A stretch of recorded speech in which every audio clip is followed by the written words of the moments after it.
নমস্কার সবাইকে। পরমপিতা বাবা কি জয়।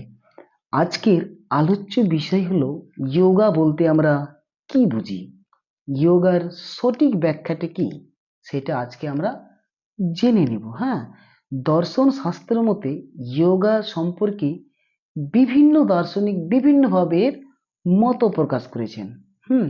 তো সব থেকে যেটা গ্রহণযোগ্য মতবাদ সেটা আজকে আমি আলোচনা করব।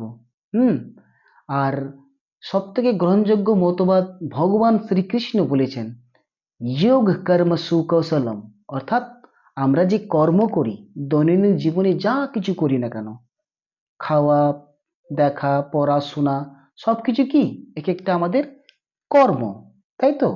তো এই কর্মটা শুধু জাগতিক নয়, হ্যাঁ, মানসিক আধ্যাত্মিক ব্যাপারও হয়ে থাকে, চলতে থাকে। তো এই যে কর্মটা জাগতিক হোক, মানসিক হোক, আধ্যাত্মিক হোক, যেটা হোক না কেন, তার একটা কি আছে, নিয়ম আছে, কৌশল আছে।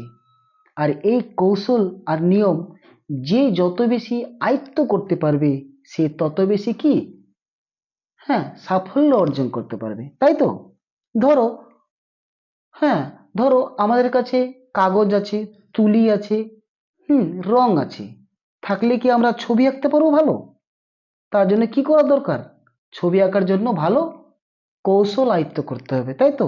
যে যত বেশি কৌশল আয়ত্ত করতে পারবে সে তত বেশি কি করবে, ছবি আঁকার সে দক্ষ হবে, তাই তো?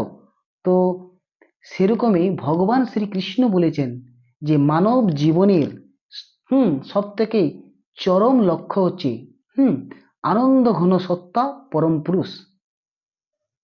তো এই আনন্দ ঘন সত্তা পরম পুরুষকে পেতে গেলে কি করতে হবে? অন্তর্মুখী সাধনা করতে হবে। আর একমাত্র অন্তর্মুখী সাধনার মাধ্যমেই এই পরম পুরুষকে পাওয়া যাবে, তাই তো?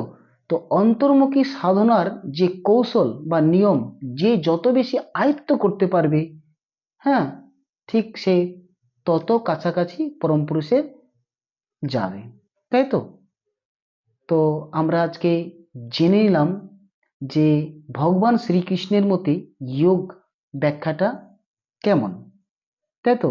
তো অন্তর্মুখী সাধনার মাধ্যমে আমরা যে পরম পুরুষের কাছে যাওয়ার যে প্রয়াস, সেটাই হচ্ছে আধ্যাত্মের জগতে যোগ। নমস্কার সবাই, ভালো থেকো।